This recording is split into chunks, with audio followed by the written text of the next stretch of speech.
Assalamualaikum warahmatullahi wabarakatuh. Balik lagi di channel kita tercinta, Ale Ale Tamaela, channel paling ngocol bahas pinjol.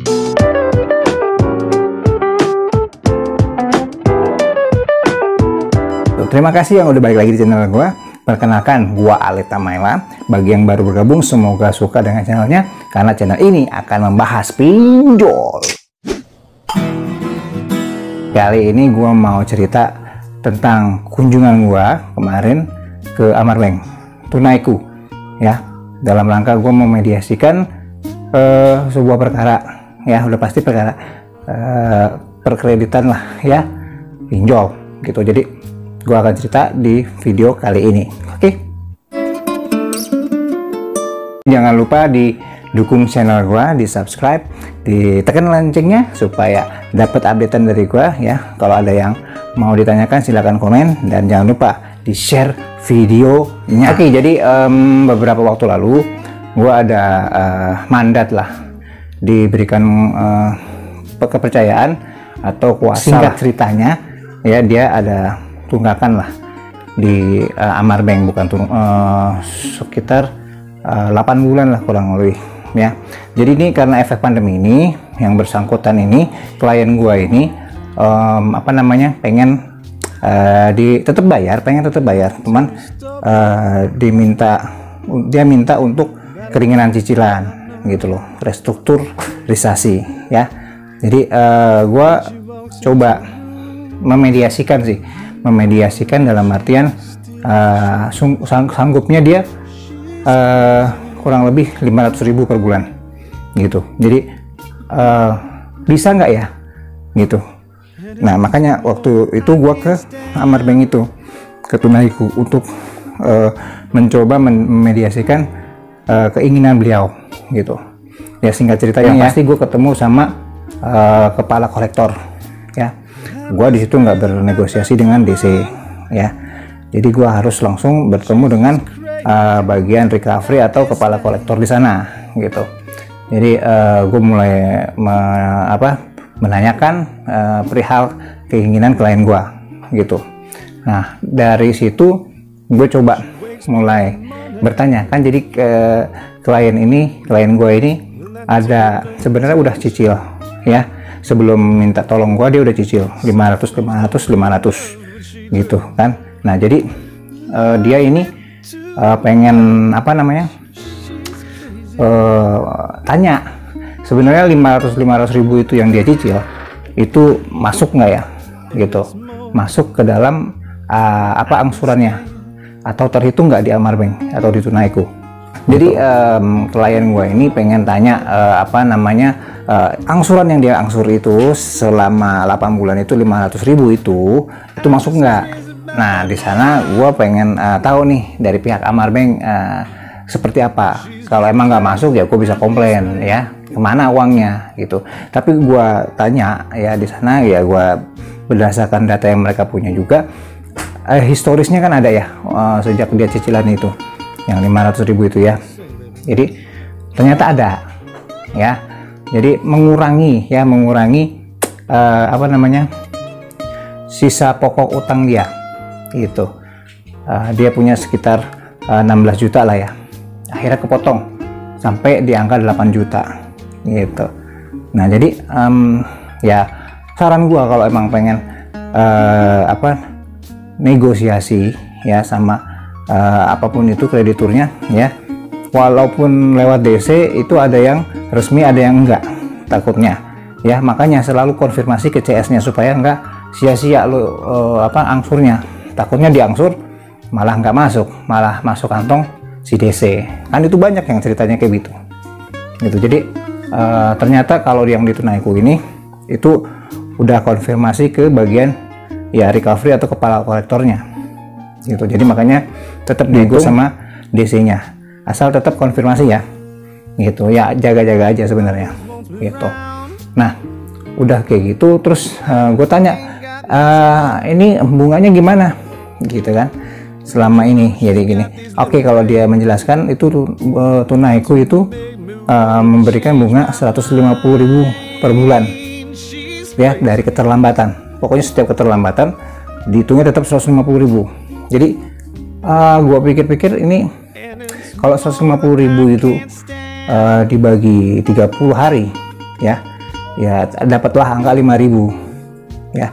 Jadi gua rasa itu masih make sense lah ya, tunaiku masih make sense. Coba lu hitung lagi, karena bunga yang harus diberikan kepada debitur itu sebenarnya dari yang telat itu sebenarnya 0,8% ya, atau 8.000 lah per hari ya. Nah dari keterlambatan lu dari jatuh tempo, lu akan dikenakan 0,8% dari pokok utang lo gitu. Jadi lu selamat menghitung, coba hitung deh bunga-bunganya ya, sama-sama evaluasi juga. Kalau ada yang gede banget ya tinggal laporkan aja ke AFPI atau OJK gitu. Jadi balik lagi ya ke cerita tadi, gue minta keringanan lah tetap, dalam artian gue pengen melanjutkan tapi secara official melalui kantor hukum ya, istilahnya kita ada deal-dealan gitu ya, tapi ada saksi, yaitu saksinya di sini kepala recovery-nya atau kepala kolektornya. Jadi gue minta untuk diringankan sebulannya itu 150.000, sebulannya itu 500.000. Jadi bisa apa enggak?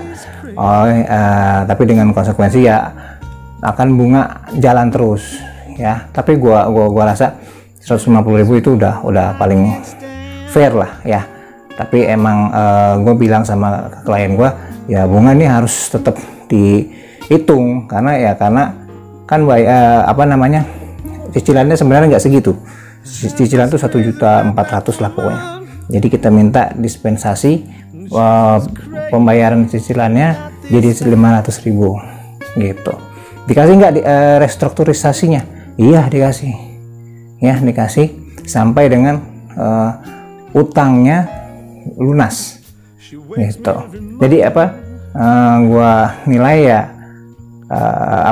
tunaiku juga kooperatif kok ya, korporatif. Gua rasa dengan bunga yang segitu masih make sense lah kalau menurut gua ya gitu. Nah kan banyak juga orang yang takut tuh ya datang ke kreditur ya, karena takut apa, gue juga nggak ngerti takutnya kenapa gitu. Apakah lu takut disuruh bayar, kalau nggak bayar ntar ditahan di sana? Kan enggak ya. Sampai kemarin juga bilang orang tunaikunya juga kok nggak bareng krediturnya, debiturnya atau klien gua gitu. Dia kan nanya klien gua di mana gitu kan. Oh iya nggak apa-apa Pak, kalau misalnya mau datang sendiri sebenarnya nggak apa-apa, datang juga. Makanya gue jelasin aja bahwa ya untuk orang awam tuh datang ke tempat mereka ngutang ya rada-rada takut. Sebenarnya gue kasih gambaran aja ya, kalau emang ditolak ya udah, pokoknya setidaknya udah mengajukan negosiasi ya. Kalau emang ditolak ya coba bantuan dari LBH atau kantor hukum gitu. Tapi emang biasanya kebanyakan ditolak kalau mengajukan sendiri ya, dengan alasan bla bla bla. Tapi kalau dari kantor hukum yang maju atau lawyer atau LBH ya biasanya dimudahkan gitu. Well, jadi hasilnya klien gua diterima permohonannya untuk restrukturisasi 500.000 sampai lunas gitu. Jadi hasilnya adalah positif ya, klien gua disetujui ya. Jadi ya tinggal sisa gue pantau aja dia bayarnya normal, nggak terlambat. Kita harus win-win solution juga. Kalau kita udah di approve ya harus komitmen bayar tepat waktu gitu. Ale, kalau misal kita nyicil bulanan ke aplikasi tanpa konfirmasi ke CS, kan uangnya masuk tuh ke mereka lewat transferan. Nah, pas udah sesuai dengan hutang pokok itu kita anggap lunas kan gitu. Bener nggak kalau kayak gini bang gitu kan? Maksudnya kita cicil aja tanpa harus nego dulu ke CS. Coba gua rangkum ya pertanyaannya. Jadi dia mau dicicil tetap, tapi tidak sesuai dengan angsuran. Kira-kira itu tetap itu nggak masuk nggak ya? Terus kalau dia bilang kalau udah gua hitung itu udah sampai pokoknya, udah lunas gitu ya pokoknya, boleh nggak gue berhenti bayarnya gitu. Oke, kalau gua jawab ya masukin aja uangnya gitu loh. Cuman tetap lu harus konfirmasi ke CS, dalam artian kalau selama lu udah banyak masukin uangnya itu ya, tapi kan nominalnya kan nggak sama, transfer aja sesuai dengan kemampuan lo. Itu gimana ya? Udah misalnya udah 5 kali kayak gitu, boleh ya, lu tinggal tanya aja berapa nih sisa utang gua gitu. Jangan tiba-tiba main berhenti aja ya, nanti sayang di elunya, utang lu bunganya akan terus nambah karena lu dianggap mangkir dan gak ada konfirmasi.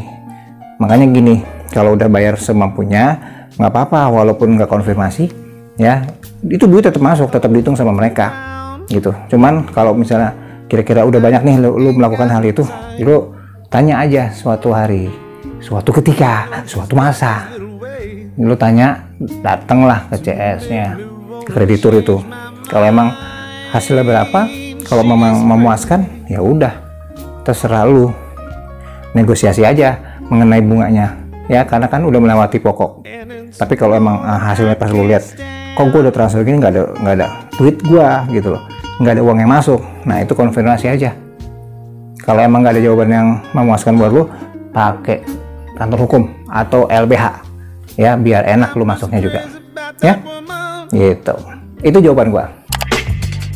Besok akan sambung lagi dengan cerita yang lebih menarik lagi ya, seputar kalau ada kunjungan gua kemana, biar lu makin tahu juga ya, dan gua juga bisa bagi-bagi pengalamannya ya, apa yang gua hadapin di kreditur. Gue Alita Mela, pamit dulu. Assalamualaikum warahmatullahi wabarakatuh.